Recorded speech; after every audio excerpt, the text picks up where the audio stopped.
Gamit, kahalagahan at kung paano gumagana ang thermostat cap at radiator cap, rad cap. Thermostat or thermostat cap. Paano ba ito gumagana? Ang thermostat ay parang balbula o valve na nagbubukas at nagsasara depende sa init ng makina.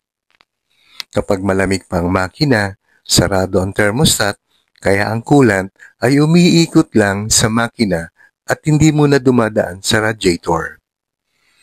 Kapag mainit ng makina, karaniwan mga 85 to 95 degrees Celsius, automatikong bumubukas ang thermostat at pinapadaloy ang coolant papunta sa radiator para palamigin.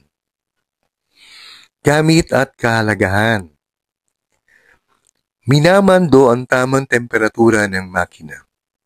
Pinapabilis ang pag-init ng makina pag bagong start. Nakakatulong sa tipid sa gasolina at mas maayos na performance ng sasakyan. Pinipigilan ng overheat at pati underheating ng makina. Radiator cap or rad cap. Paano ba ito gumagana?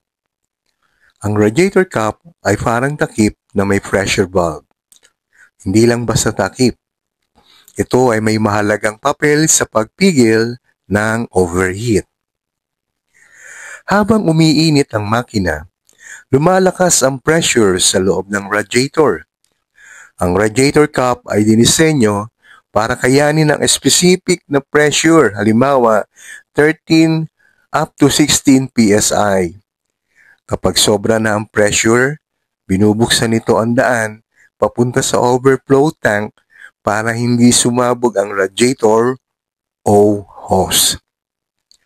Kapag lumamig na ang makina, hinihigop pabalik ang coolant mula sa overflow tank pabalik sa radiator. Ang gamit at kahalagahan ng rad cap.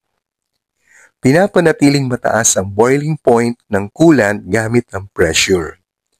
Pinipigilan ang pagsabog ng radiator at ng hose. Tumutulong mag-recycle ng coolant gamit ang overflow system. Pinipigilan ang pagpasok ng hangin sa system na pwede magdulot ng kalawang o overheating.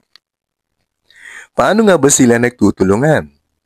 Ang thermostat ang nagkokontrol kung kailan dadaloy ang coolant sa radiator. Ang radiator cap naman ang nagkokontrol ng pressure sa loob ng system. Magkasama silang nagpapanatili ng tamang temperatura ng makina at pinipigilan ng overheat o sira sa mga bahagi ng cooling system. Sana po ay nagustuhan ninyo ang aming munting presentation tungkol sa thermostat at radiator cap. Kung naibigan po ninyo ang video ito, please consider o mangyari po sana mag-subscribe sa ating channel.